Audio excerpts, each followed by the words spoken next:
Ya, di dalam drum air hujan itu atau dalam bak.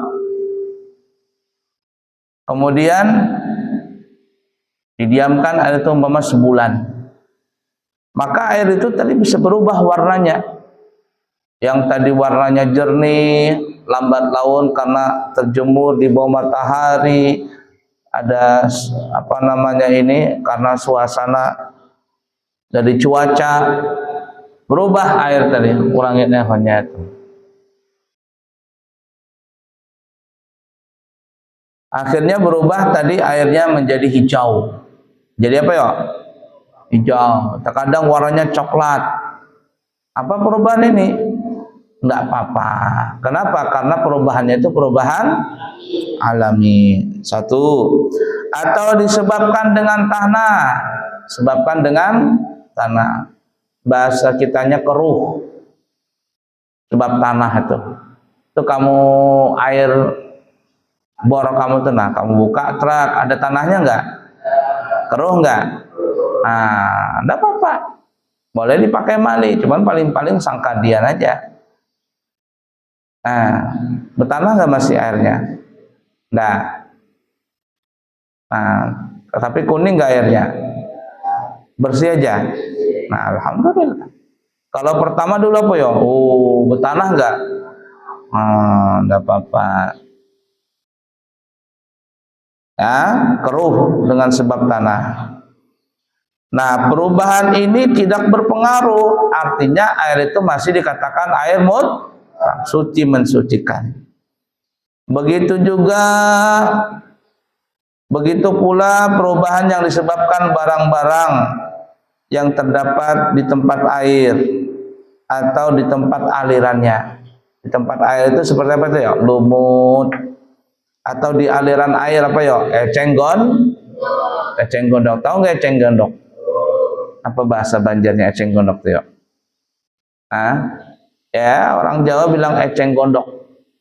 Itu yang di Sungai Mahakam tuh terkadang larut kayak apa namanya itu daun-daun.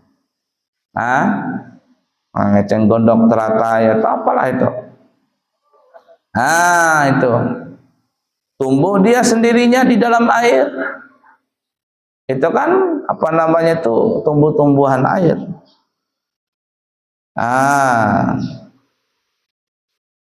Apalagi perubahan sebab garam air. Apalagi dan dedaunan yang rontok dan masuk ke air. Punya sumur, di samping sumur itu ada pohon mangga. Daunnya rontok, jatuh dengan sendirinya daun tadi ke dalam sumur. Dengan catatan apa ya? Bukan karena perbuatan sendiri. Lain kalau sengaja dimasukin daun pohon ke dalam sumur tadi berubah jadi coklat, tidak bisa itu. Maka semua perkara ini tidak berpengaruh karena sulit dihindari dari air. Intinya perubahan air itu apabila disebabkan dengan sendirinya. Disebabkan dengan sendirinya, maka air itu tetap dikatakan suci, mensucikan, atau disebut namanya air mutlak. Kenapa ya? Ya karena tidak bisa dihindari. Nah, garam itu juga. Garam itu ada dua ya. Garam itu terbagi menjadi dua. Satu ada garam dari laut. Garam dari mana? Laut. Nah, kalau kamu berangkat ke Gresik, tahu Gresik nggak? Pernah ke sana? Kapan kamu ke Gresik? Gresik di mana? Jawa mana? Jawa Timur, Barat, Utara, Selatan, Jawa mana? Jawa Utara.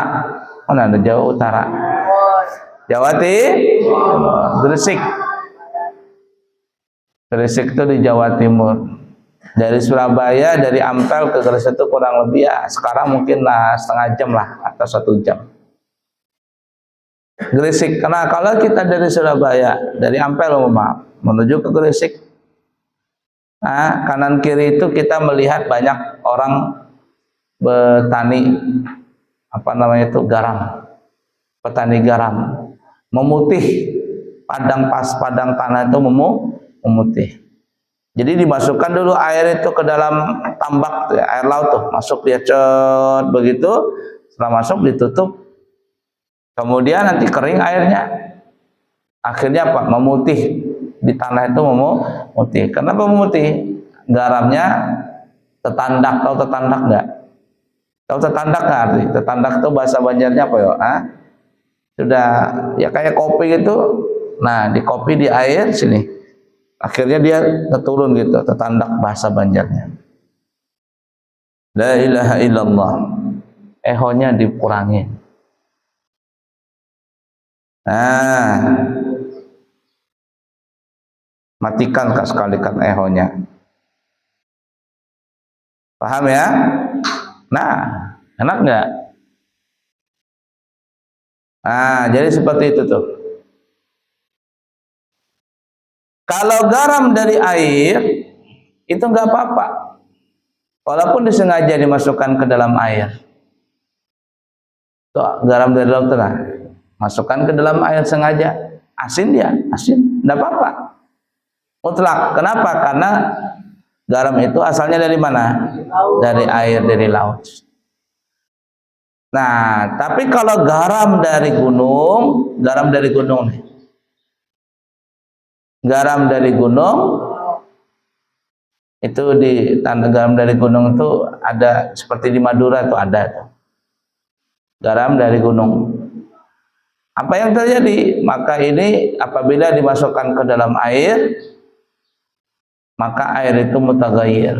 Kenapa? Karena asalnya bukan dari laut, bukan dari air. Nah, tapi kalau garam kita, garam dapur itu nah. Garam dapur. Itu kalau dimasukkan ke dalam air, mutaghayyir enggak airnya? Mutaghayyir. Kenapa?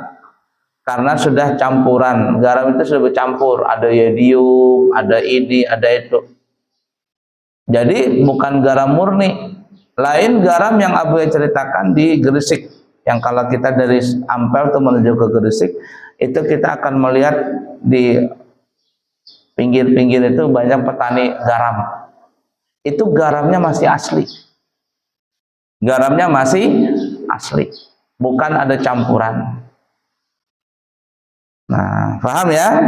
Nah, jadi intinya yang nomor 3 ini, apabila berubah air itu dengan fenomena alam, dengan sendirinya, maka disebut masih mutaghayyir. Lanjut.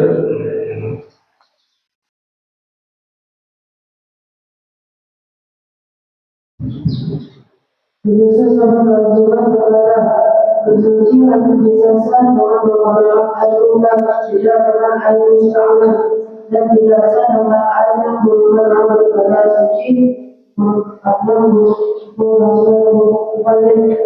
yang berubah dengan perkara suci yang mukhallid. Mana ada atau situ kalimat atau enggak ada?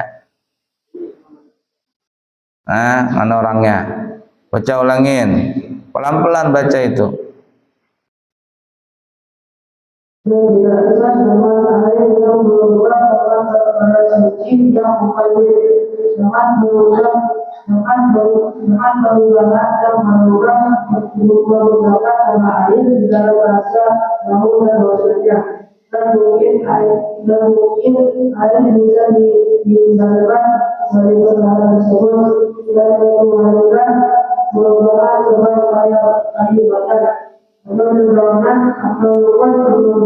Nah, itu ya selesai sudah. Wallahu a'lam bishawab.